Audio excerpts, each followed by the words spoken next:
Assalamualaikum warahmatullahi wabarakatuh. Waalaikumsalam warahmatullahi wabarakatuh.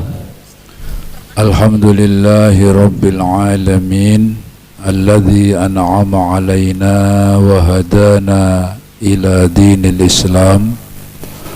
Ashhadu an la ilaha illallah wahdahu la syarika lah al-malikul khallaqul alam wa ashhadu anna sayyidana wa nabiyyana Muhammadan abduhu wa rasuluhu khairul anam. Allahumma salli wa sallim wa barik ala sayyidina Muhammad wa ala alihi wa ashabihi wa man tabi'ahum bi ihsan ma damatis samawati wal ardu yajriyan wal lailu wan naharu yakhtalifan. Allahumma arhamna ma'ahum wahdina kama hadaitahum birahmatika ya arhamar rahimin. Amin. Amma ba'du. Yang saya hormati seluruh mitra Salma dimanapun Anda berada,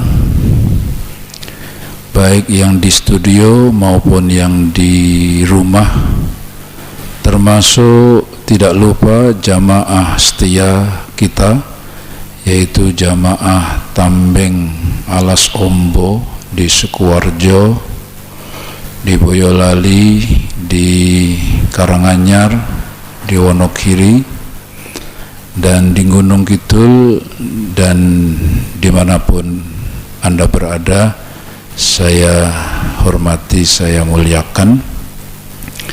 Alhamdulillah, segera saja kita lanjutkan kajian kita tentang tafsirul Quran yang pada pertemuan yang lalu kita masih membahas ayat 212 dari surat Al-Baqarah. Untuk supaya tidak terputus, sebaiknya kita baca kembali ayat tersebut. A'udzubillahi minasyaitonirrajim. Bismillahirrahmanirrahim. Zuyyina lilladzina kafarul hayatud dunya wa yaskharuna minalladzina amanu وَيَسْخَرُونَ مِنَ الَّذِينَ آمَنُوا وَالَّذِينَ اتَّقَوْا فَوْقَهُمْ يَوْمَ الْقِيَامَةِ وَاللَّهُ يَرْزُقُ مَن يَشَاءُ بِغَيْرِ حِسَابٍ. Terjemahnya adalah Zuyyina lilladzina kafaru, kehidupan Zuyyina lilladzina kafaru, dijadikan indah dalam pandangan orang-orang kafir, al-hayatud dunya, kehidupan dunia. Wa yaskharuna minalladzina amanu, dan mereka orang-orang kafir memandang hina terhadap orang-orang yang beriman. Walladzina taqaw fawqahum yawmal qiyamah, padahal orang-orang yang bertakwa, orang-orang yang beriman dan bertakwa adalah lebih mulia daripada mereka di hari kiamat. Wallahu yarzuqu man yasha bighairi hisab, dan Allah memberi rizki kepada orang-orang yang dikehendakinya bighairi hisab, tanpa batas.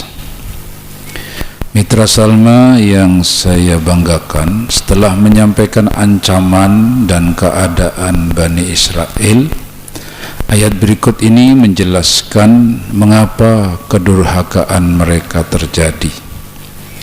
Ini menurut ayat di atas karena kehidupan dunia telah dijadikan indah dalam pandangan orang-orang kafir oleh syaitan. karena syaitan telah menjadikan kehidupan dunia di mata orang-orang kafir tampak indah. Bahkan tidak hanya oleh orang kafir, oleh siapapun, kehidupan dunia dijadikan tampak indah, sehingga pikiran dan upaya mereka yang menganggap kehidupan dunia adalah indah, mereka akhirnya berpikir bagaimana supaya berkisar pada hal-hal yang bersifat material, yang bersifat kekinian dan kesenangan sesaat, kenikmatan semu, kebahagiaan sementara. Mereka mengukur segala sesuatu dengan ukuran duniawi atau materi, dan ini telah mendaging dalam jiwa mereka, sebagaimana dipahami dari penggunaan bentuk kata masa lampau, yaitu pada anak kalimat zuyyina, telah dijadikan indah. Telah dijadikan indah, fi'il madhi berarti sudah berlampau, sudah berlalu, sudah berabad-abad manusia memang menganggapnya kehidupan dunia adalah indah. Bisa juga yang menghiasi dalam mereka, dalam diri mereka, bahkan dalam diri setiap manusia adalah Allah sendiri. Hal itu dimaksudkan agar manusia mengingat sang penghias, bukan hiasannya. Siapakah penghiasnya? Siapa pula kalau bukan Allah?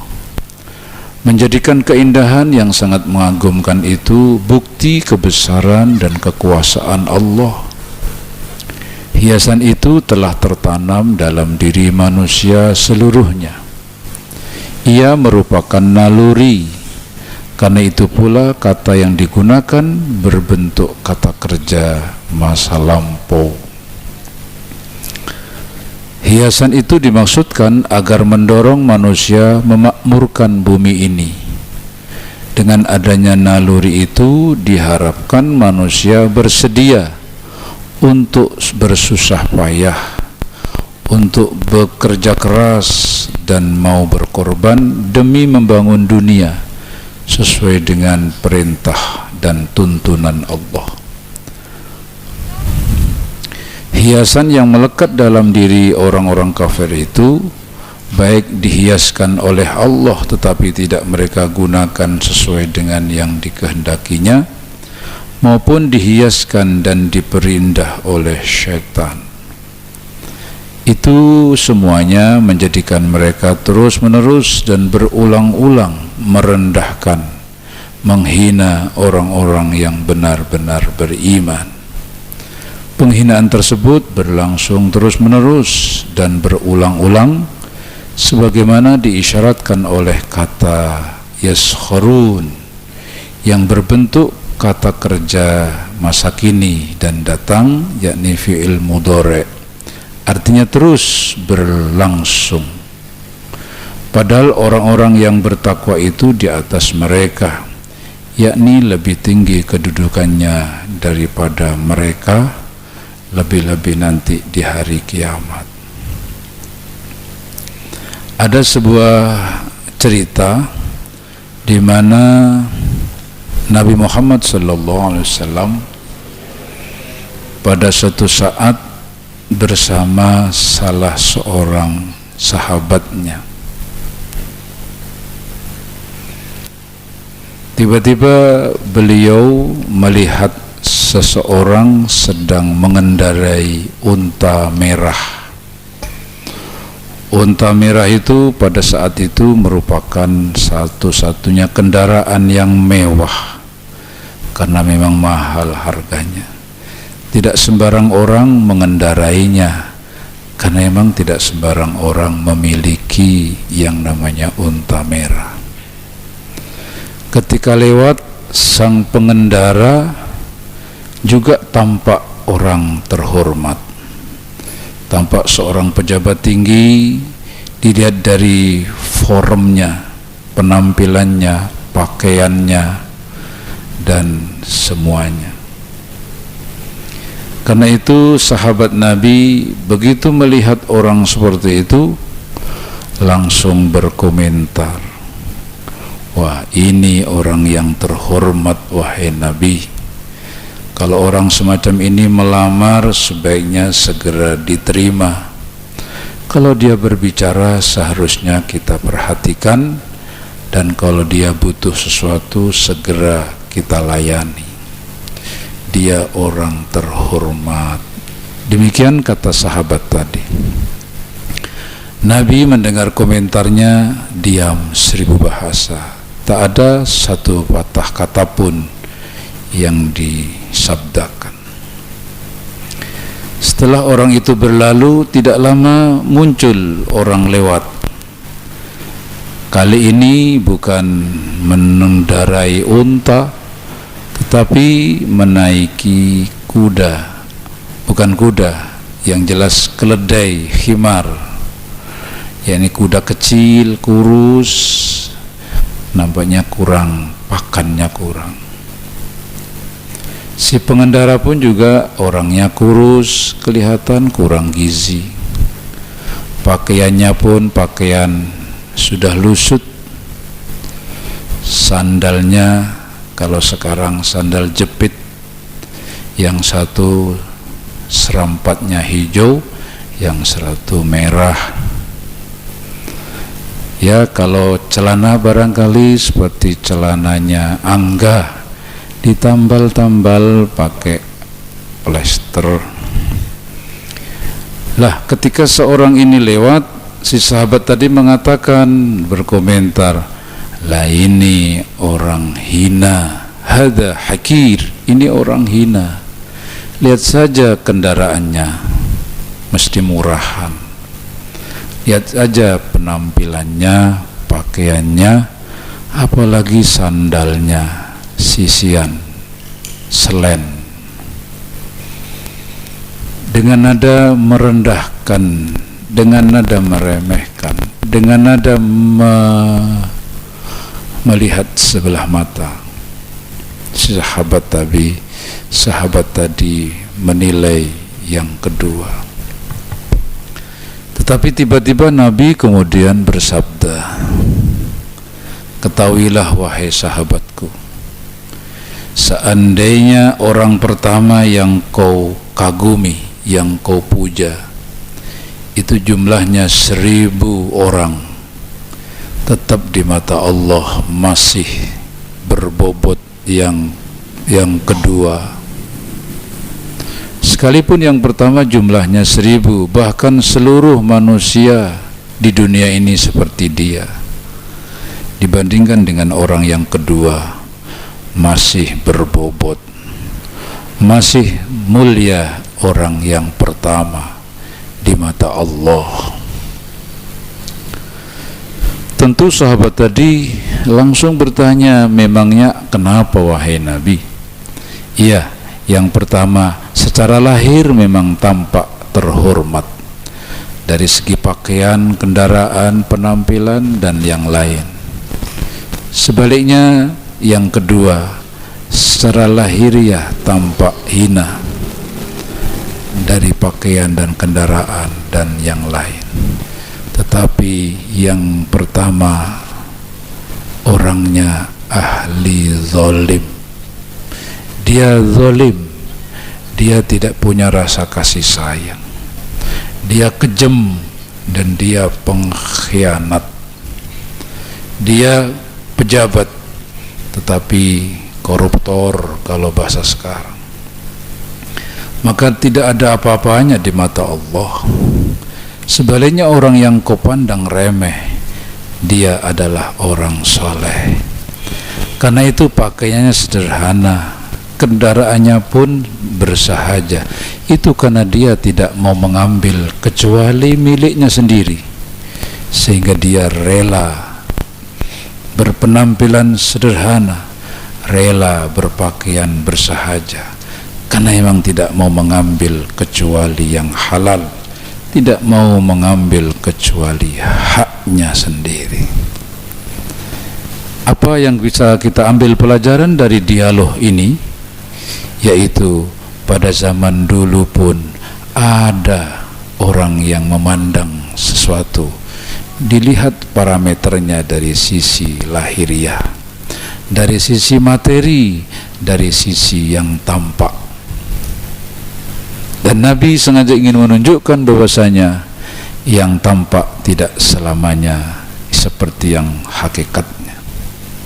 Seseorang mulia tidak bisa diukur dari segi penampilan, dari segi pakaian dan kendaraan. Mulia hanya pada ketakwaan seseorang, dan itu adalah ditunjukkan dari hati dan perilaku. Untuk itu mari kita berusaha untuk menjadi orang yang takwa, karena memang takwa adalah yang termulia di sisi Allah. Tetapi jangan kemudian kita menjadi orang yang berpenampilan hina. Jangan kemudian berpakaian yang membuat orang meremehkan kita. Jangan sampai kemudian kita berbaju yang sekiranya orang menggunjing karena rendahnya kita. Bagaimana sebaiknya? Sebaiknya saya lebih cenderung seperti yang dikatakan oleh Sayyidina Ali bin Abi Thalib karramallahu wajhah, di mana beliau mengatakan, kalau engkau ingin dinilai oleh Allah, jadilah orang yang terbaik bagi Allah. Siapakah yang terbaik bagi Allah? Inna akramakum indallahi atqakum. Dia adalah orang yang paling mulia di sisi Allah, adalah yang paling bertakwa. Jadi kalau ingin dinilai oleh Allah, jadilah orang yang termulia di sisinya. Dia adalah yang paling takwa. Tetapi apabila ingin dinilai oleh syaitan atau oleh nafsu, justru jadilah orang yang terjelek bagi syaitan dan bagi nafsu. Siapakah orang yang terjelek bagi syaitan dan nafsu? Ya tentu dialah yang paling baik bagi Allah. Siapa pula yang paling jelek bagi syaitan dan nafsu? Dia justru yang disebut dengan orang yang paling takwa. Orang yang paling takwa di mata syaitan, dia yang paling jelek tetapi paling mulia di sisi Allah. Tetapi kalau ingin dinilai manusia, jangan jadi orang terbaik dan juga jangan jadi orang terjelek. Sebab kalau dinilai oleh orang terbaik, nanti disanjung-sanjung, dipuja-puja, menjadi populer, terkenal, sehingga kita menjadi lupa daratan. Ini resistensinya tinggi, ini risiko tinggi. Kalau orang sudah disanjung-sanjung, dihormati berlebihan, ini kalau jatuh sakit. Karena jatuh itu kalau sudah berada di puncak, rasanya lain dengan kalau jatuh hanya dari atas kursi, dibanding dengan jatuh dari atas langit atau setidaknya dari pohon yang tinggi. Tetapi kalau menjadi orang yang paling jelek di mata manusia juga tidak baik, karena nanti akan menjadi bahan gunjingan orang, bahan olok-olok orang, dicerca, dicaci, dimaki di mana-mana. Ya, kalau kita mampu menghadapi. Kalau tidak, bisa saja kita menjadi minder, menjadi tidak percaya diri, dan kemudian mengurung, setidaknya membuat masyarakat berdosa dengan menggunjing kita. Untuk itu jadilah orang yang rajulun minan nas, wajar, lumrah, ya. Jadi pakaiannya jangan terlalu baik, tapi jangan terlalu jelek. Penampilannya tidak usah mencolok, tapi yang wajar, bisa menyesuaikan dengan keadaan, sehingga tidak menjadi bahan perhatian berlebih dari masyarakat. Saya kira itu enak, kita tidak terlalu terbebani, tapi juga kita tidak akan dicaci, digunjing, dan dijadikan bahan olok-olok orang, sehingga kita nyaman dan kerasan. Itulah barangkali yang perlu kita perhatikan merespon ayat tersebut. Perlu diketahui bahwa orang-orang takwa, orang yang beriman, hakikatnya adalah mempunyai kedudukan lebih tinggi daripada orang-orang kafir. Meskipun katakanlah orang kafir kaya, penampilannya luar biasa, betapa tidak, segala sesuatu telah ditundukkan Allah kepada manusia. Bukankah segala sesuatu diciptakan untuk kepentingan manusia? Yang bertakwa mengaktualkan ketinggiannya terhadap segala sesuatu dengan menggunakannya, bahkan mau berkorban untuk kepentingan dirinya sebagai makhluk dan hamba Allah demi meraih kedudukan yang lebih tinggi di akhirat kelak. Manusia yang taat adalah pengelola yang berkuasa atas alam raya. Adapun mereka yang bergelimang dalam kehidupan duniawi semata, maka pada hakikatnya dia adalah budak dunia, karena ia mengejarnya, bersedia mengorbankan diri, masa depan, bahkan hidupnya untuk meraih apa yang sebenarnya tidak mulia, bahkan telah direndahkan sendiri untuk keperluan itu. Jika demikian halnya, maka pada hakikatnya orang-orang yang bertakwa sejak kini dalam kehidupan dunia ini sudah lebih tinggi dari mereka yang mengejar dunia semata, bahkan bisa diperbudak olehnya. Karena itu ketika kita mencari uang, mencari materi, mengejar dunia, jangan kemudian melupakan tugas utama. Jangan sampai kita bekerja melupakan sholat, melupakan ngaji, melupakan tugas utama kita, menyembah kepada Allah Subhanahu wa ta'ala. Kita sering melihat orang kalau bekerja sejak pagi sampai sore, bahkan malam pun juga masih ngelembur, sementara sholatnya selalu dikorting, bahkan sholatnya asal. Padahal mereka katanya cari rizki, cari uang untuk sanggung ibadah, tapi justru ketika ibadah mereka kalahkan, ketika sholat mereka sambil lalu, ketika mereka harus memperdalam agama mereka tinggalkan. Alasannya lembur. Lembur kalau sesekali tidak apa-apa, tapi kalau tiap hari, itu yang rugi adalah kita sendiri. Memang ayat ini tidak secara tegas menyatakan demikian. Ini bisa jadi karena hakikat tersebut tidak jelas bagi semua orang. Yang ditegaskan oleh ayat hanya keadaan mereka di akhirat kelak, karena ketika itu jarak antara yang bertakwa dengan yang kafir semakin jauh. Yang ini meningkat dan meningkat lebih tinggi dari tingkatannya sekarang, dan yang ini telah jatuh ke tingkat yang lebih rendah dari yang rendah di dunia dan gemerlapannya, dan di akhirat kelak ia akan semakin rendah dan terpuruk karena ia terjatuh meluncur ke jurang yang lebih dalam yang bernama Jahannam. Memang kelihatannya kalau di dunia tidak tampak perbedaan antara orang yang cinta dunia dengan yang tidak.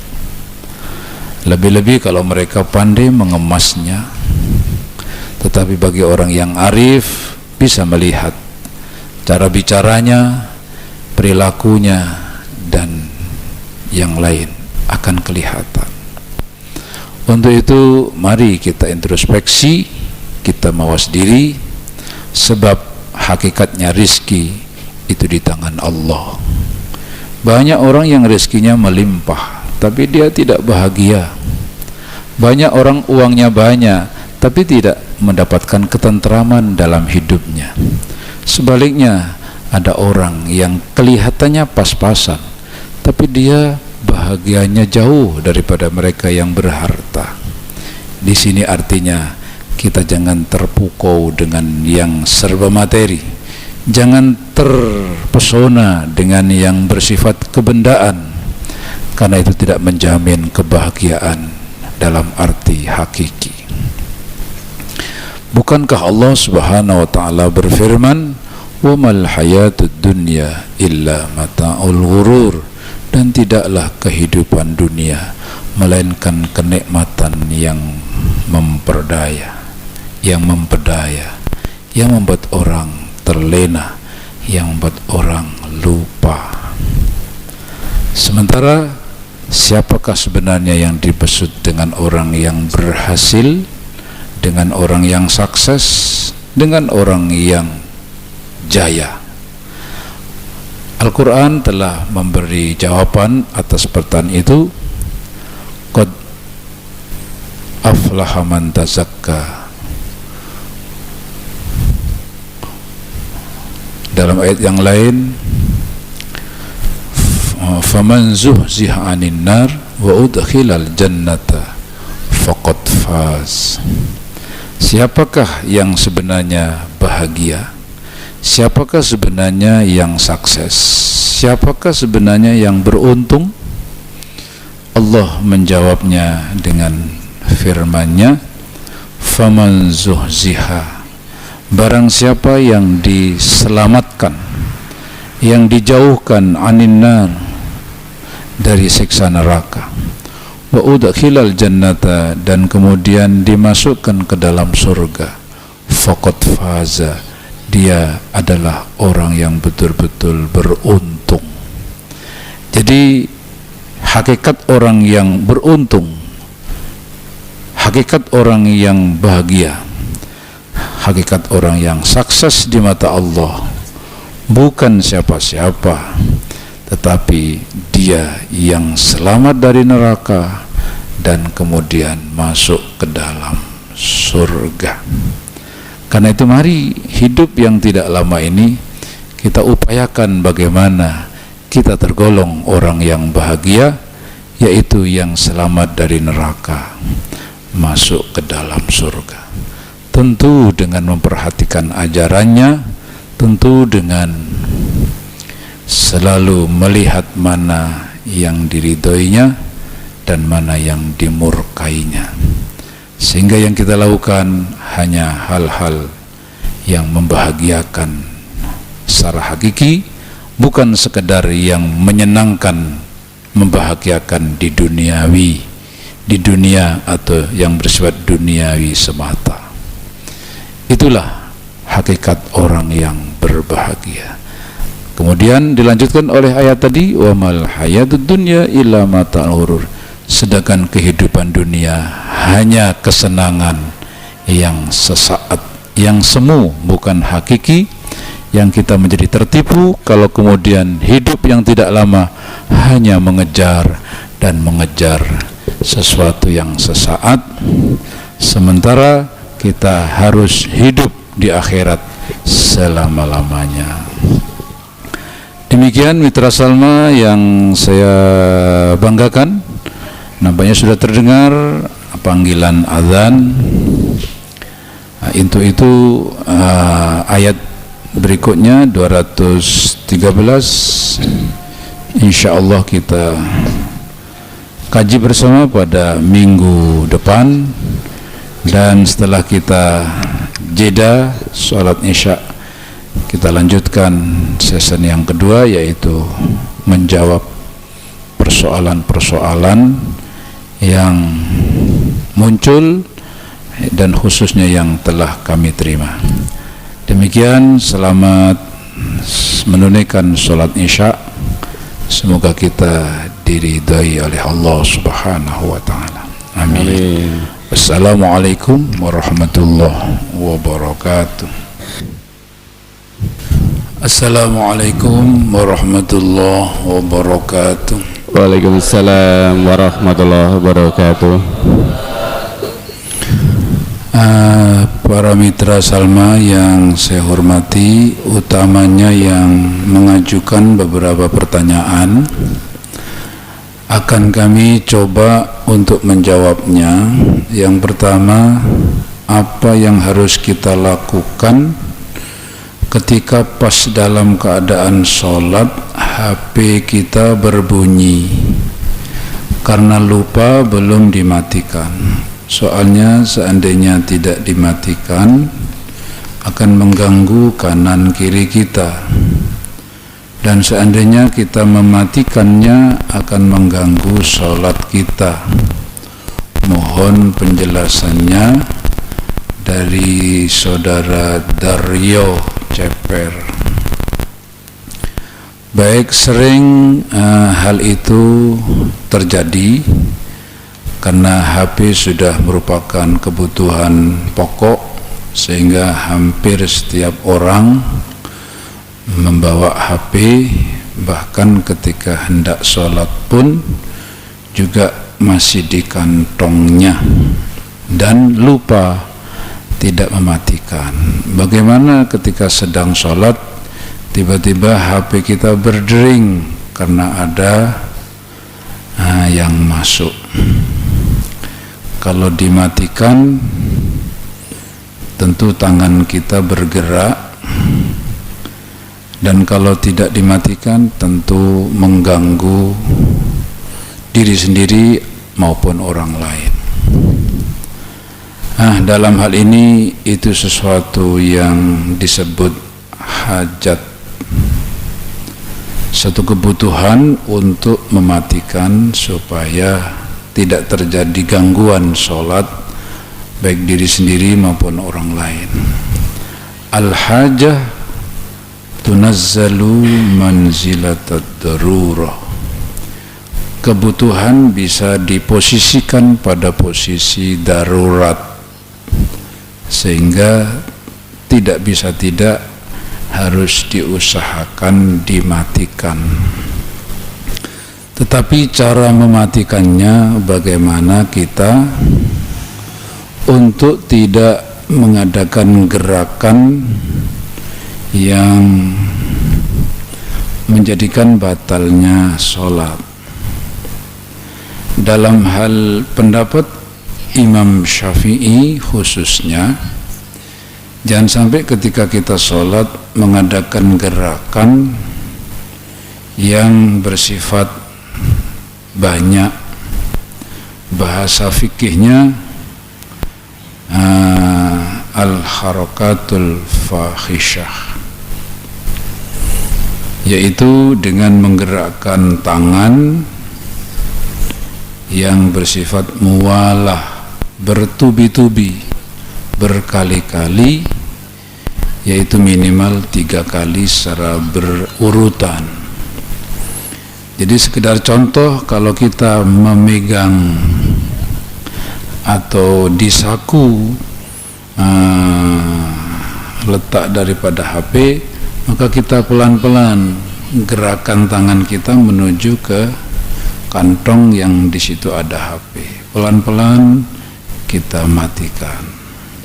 Jangan kemudian tangan kita seperti dalam keadaan tidak sholat, seenaknya jangan. Jadi kita pelan-pelan.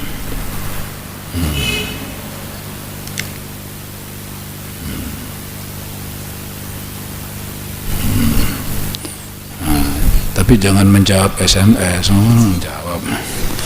Ya, jadi pelan-pelan dimatikan. Plep, bisa. Tadi tangan tidak harus mengadakan gerakan yang fahisyah, bisa saja.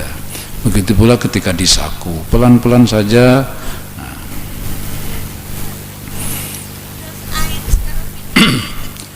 Tetapi kalau itu dalam tidak di kantong, misalkan di depan, kemudian kita bisa saja kita maju ke depan dengan pelan, tidak dengan meloncat, bighairil wasbah namanya, tidak melompat, bisa saja asal tenang ya. Jadi sekali lagi bisa saja kita matikan asal tidak dengan gerakan yang itu dinilai al-harakatul fahisyah yang menjadikan batalnya sholat. Tetapi ada pendapat lain, karena itu keadaan hajah yang bisa diposisikan darurat, gerakan yang fahisyah pun tidak mengapa. Seperti pada zaman Nabi ada ular, dan ketika sholat langsung dibunuh ular itu. Nah, di sini kita bisa menggambarkan pasti membutuhkan suatu gerakan yang keras dan fahisyah. Demikian jawaban kami. Untuk itu memang sebelum kita sholat semua harus kita persiapkan, termasuk HP dimatikan. Jadi ketika kita hendak sholat, semuanya keperluan kita bereskan, termasuk tadi HP, sehingga ketika kita mau sholat sudah terbiasa untuk mempersiapkan, termasuk HP dimatikan. Yang kedua, bagaimana hukumnya seandainya kita sudah mampu berhaji dan sudah mendaftar, tetapi karena antri berangkat hajinya 1 tahun lagi, dan seandainya pas keberangkatan haji itu kita meninggal, apakah kewajiban berhaji sudah gugur atau boleh dihajikan oleh orang lain, atau sistem pendaftaran haji harus dirubah? Mohon penjelasan lebih lanjut. Terima kasih. Dari saudara Yono, Klaten. Jawabannya adalah karena memang pendaftaran haji tidak bisa kita atur, yang ngatur adalah yang berkompeten, yaitu pihak petugas. Untuk Klaten saya kira yang di Provinsi Jawa Tengah.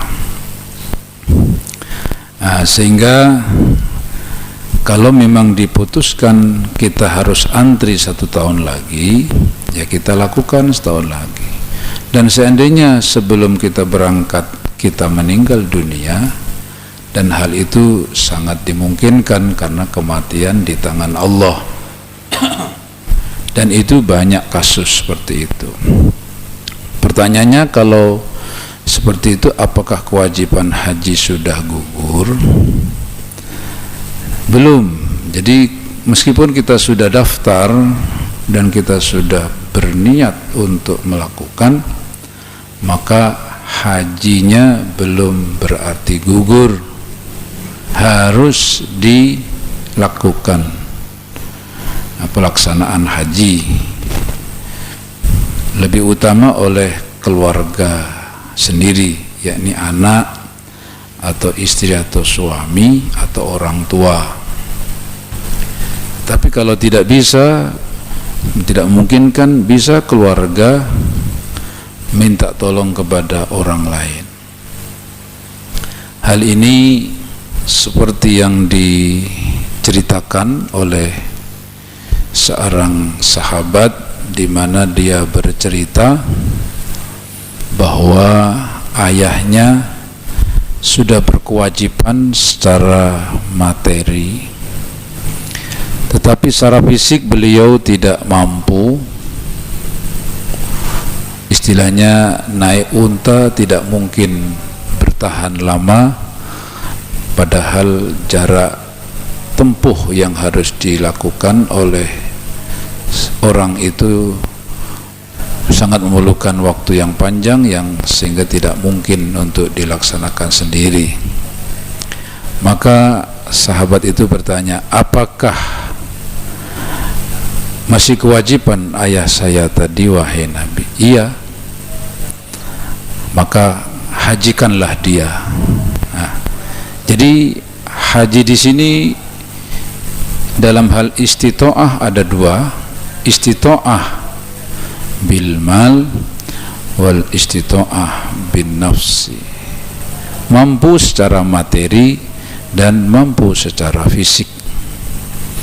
Kalau memang hanya materi tapi fisiknya tidak mampu, maka materinya yang digunakan untuk menghajikan dengan istilah haji badal. Bagaimana kalau orang itu mati, bukan tidak mampu tapi mati? Ini juga bisa dijawab sebagaimana terkenal dengan hadis Syubrumah. Ada seorang sahabat yang bernama Syubrumah, bukan Syubrumah ya, ada seorang sahabat yang ketika niat sempat terdengar oleh Nabi Muhammad SAW, labbaika Allahumma an Syubrumah, demikian. Nabi kemudian bertanya, siapakah Syubrumah itu? Sahabat yang membaca kata-kata Syubrumah menjawab, Syubrumah adalah saudaraku atau sahabatku, akhun au sodikun. Nah, di sini tidak pasti saudara, tapi mungkin juga teman, berarti orang lain. Akhun au sodikun li, bisa saudara, bisa juga teman. Berarti dia menghajikan Syubrumah yang sudah meninggal. Kemudian Nabi bertanya, apakah kamu sendiri sudah menunaikan haji? Belum Nabi. Maka Nabi kemudian berkatakan, hujja an nafsik summa an Syubrumah, hajikan dirimu sendiri, baru hajikan saudaramu yang bernama Syubrumah. Nah, dari hadis ini bisa diambil kesimpulan, dan juga para ulama jumhur berpendapat bahwa orang yang sudah meninggal bisa hajinya dibadali atau diganti oleh orang lain. Dan ini merupakan hutang. Jadi orang punya hutang haji ya harus ditunaikan. Kata Nabi ketika ditanya oleh sahabat, sesungguhnya orang tuaku berkewajiban haji tapi sebelum menunaikan beliau wafat, bagaimana? Bukankah kalau kamu punya hutang wajib dibayar? Betul kata sahabat. Dan hutang kepada Allah lebih harus diutamakan. Lah, hutang kepada Allah termasuk kewajiban haji. Karena itu kepada kita semuanya yang belum menunaikan haji tapi sudah mampu, segeralah tunaikan, jangan ditunda-tunda. Lebih-lebih sekarang mendaftarkan sekarang 2014 baru bisa. 2013 sudah habis, sedangkan 2014 sudah ada 300 kurang lebih pendaftarnya.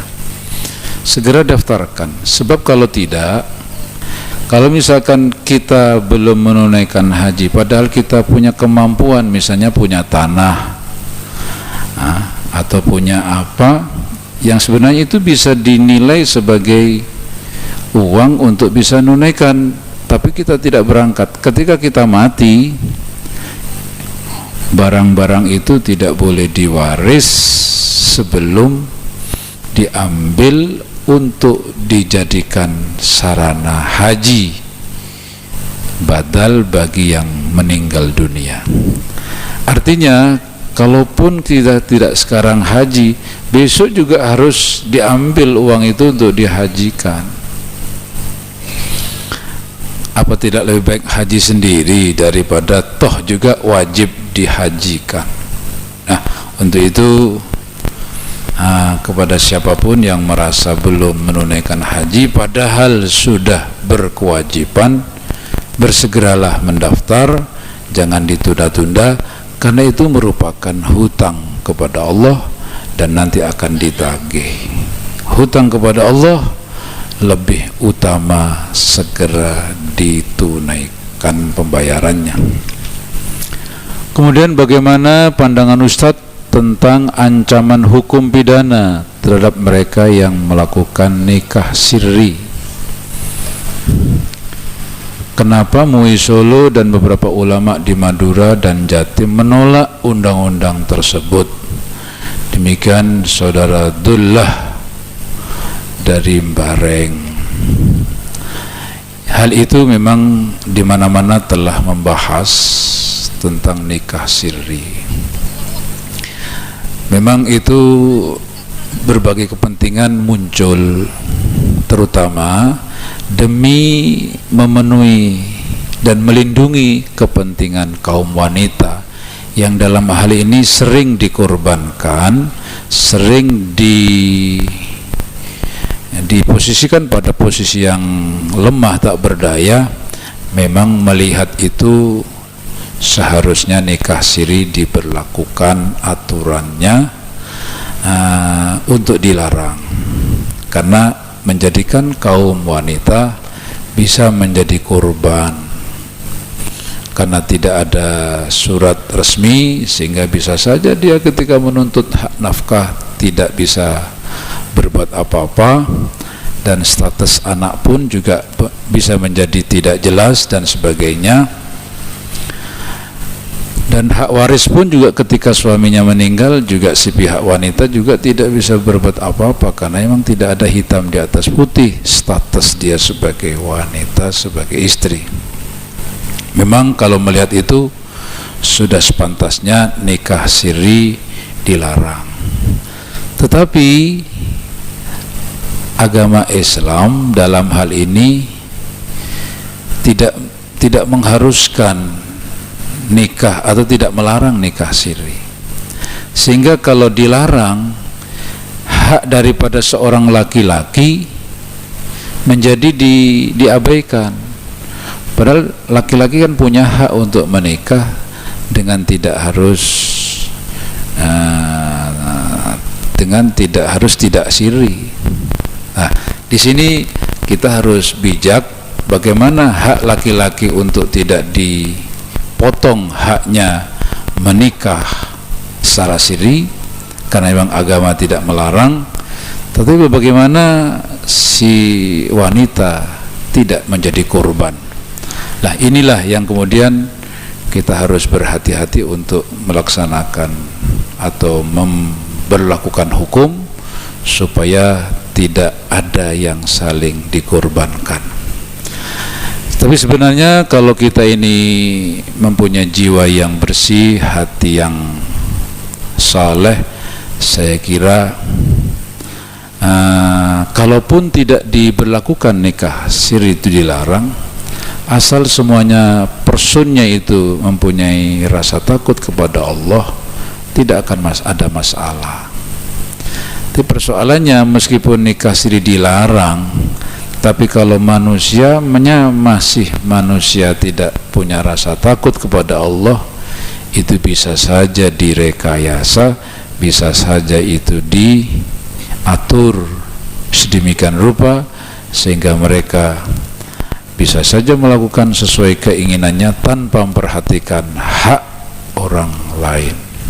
Nah, saya kok lebih cenderung bagaimana membenahi manusianya, bukan sekedar bicara soal hukumnya. Insya Allah kalau sudah manusianya sudah baik, sudah merasa takut kepada Allah, tentu akan berhati-hati, karena bagaimanapun segala tindakan itu ada pertanggungjawabannya di akhirat. Tetapi kami pribadi kalau suruh memilih, ya cenderung memilih dilarangnya nikah siri. Masih ada lagi beberapa pertanyaan. Yang pertama, bagaimana pandangan Ustadz terhadap Zionis Israel. Bagaimana sikap umat Islam seharusnya terhadap saudara kita Muslim di Gaza? Demikian pertanyaan dari saudara Rinto Wedi. Sebagaimana diketahui bahwa belum lama terjadi tragedi yang sangat memilukan, di mana para relawan internasional ketika hendak mengirimkan sekian ribu ton kebutuhan saudara-saudara kita di Palestina, karena gempuran daripada tentara Israel yang memang persoalan yang klasik yang sudah berpuluh-puluh tahun itu terjadi, tidak kunjung berhenti. Dan yang lebih mengenaskan, justru para relawan yang hendak mengirimkan bahan makan dan bahan kebutuhan pokok lainnya justru dihadang, diserang oleh tentara Israel dan dibunuh, sehingga sekian puluh yang terbunuh dan sekian banyak lagi yang terluka-luka.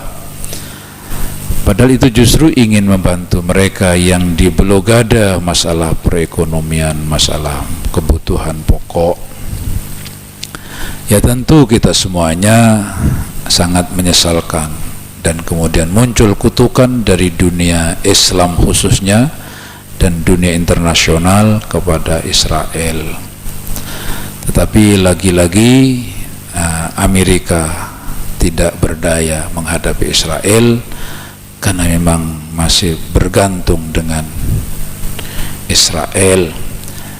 Bahkan Obama yang dieluk-elukan pemimpin yang diharapkan dari kulit hitam ini bisa bertindak arif dan bijak, tidak memihak kepada kebijakan pemimpin sebelumnya, tetapi karena sudah merupakan sistem yang berlaku di Amerika, nampaknya juga tidak berdaya.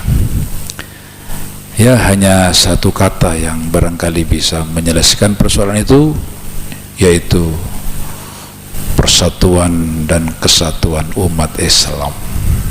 Ya, inilah akhirnya ketika umat Islam kurang bersatu, sehingga tidak mempunyai kekuatan, sehingga ketika ada kezaliman, ya tidak berdaya. Tetapi kita bersyukur sudah cukup lantang suara umat Islam, baik itu negara-negara yang bergabung di dalam OKI maupun yang lain, yang itu merupakan gabungan dari negara Islam, sudah cukup bagus, sudah ada keberanian. Semoga semakin lama semakin eksis dan menjadikan orang-orang kafir khususnya Israel tidak lagi semena-mena. Kemudian pertanyaan berikutnya, bagaimana ciri-ciri orang yang bertakwa? Ya, perlu kita ketahui, takwa itu adalah suatu upaya untuk menjaga diri dari sesuatu yang menjadikan Allah murka. Ayyattaqiyal abdu amma yudhibullah wa amma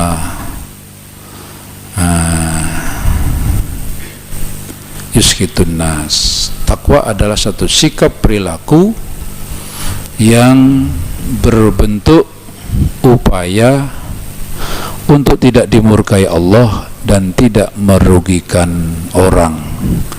Ayat taqiyal abdu amma yuskitullah wa ma yadurrun nas. Sikap perilaku upaya untuk tidak dimurkai Allah dan tidak merugikan manusia. Maka kalau melihat itu definisinya, maka ciri-cirinya ya orang berhati-hati untuk tidak melakukan larangan, tetapi sebaliknya berhati-hati untuk melakukan yang serba diperintahkan dan dianjurkan. Yang terakhir, apa ukuran bahagia bagi Islam? Ya, kalau dikatakan ukuran bahagia bagi Islam, tentu bermacam-macam, tergantung orangnya. Ada orang yang tinggi tingkat kadar keislamannya, ada yang sedang, ada yang rendah. Tetapi kalau ukurannya bahagia menurut Islam, bagaimana hidup ini selalu terkondisikan untuk kegiatan yang serba diridhoi Allah. Itu hakikat kebahagiaan. Artinya kalau diterjemahkan lebih luas disebut dengan fid dunya hasanah wa fil akhirati hasanah wa qina adzabannar. Itu doa yang paling banyak dibaca Nabi. Apa yang disebut dengan fid dunya hasanah? Ini menurut hadis yang lain meliputi 5 hal. 1, ilmu yang memadai, ilmu agama maksudnya, sehingga dia tahu mana yang halal, mana yang haram, mana yang hak, mana yang batil, mana yang diridhai Allah dan mana yang dimurkai.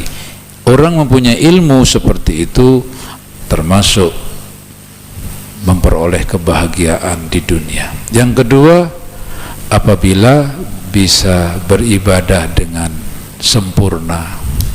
Ilmu diperoleh untuk beribadah. Maka ilmu menjadi tidak berarti kalau tidak diimplementasikan dalam kegiatan ibadah. Tetapi ibadah tanpa ilmu ya percuma, tidak akan diterima. Ilmu yang tidak, ibadah yang tidak didasari ilmu.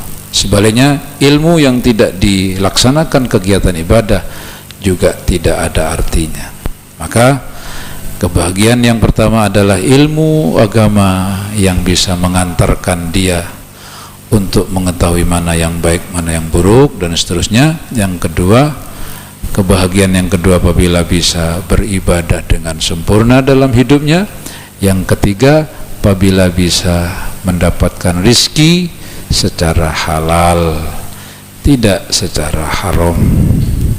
Dan yang keempat, yaitu apabila bersyukur ketika dapat nikmat dan sabar ketika dapat musibah. Karena manusia selama hidup tidak lepas dari antara senang dan susah, antara dapat nikmat dan dapat musibah. Maka ketika dia dapat nikmat dia bersyukur, dan ketika mendapat musibah dia sabar. Kalau sudah begitu hidupnya, itu hakikat kebahagiaan. Itu kebahagiaan hakiki. Sedangkan kebahagiaan hakiki di akhirat tentu apabila dia masuk surga dan aman dari neraka. Demikian pertanyaan dari saudara Syifa Karanganom. Sedangkan yang sebelumnya tadi Anis dari Karanganyar. Sedangkan masalah Zionis Israel saudara Rinto dari Wedi. Demikian beberapa pertanyaan yang bisa kami jawab. Semoga bisa dimengerti dan diikuti khususnya oleh para penanya.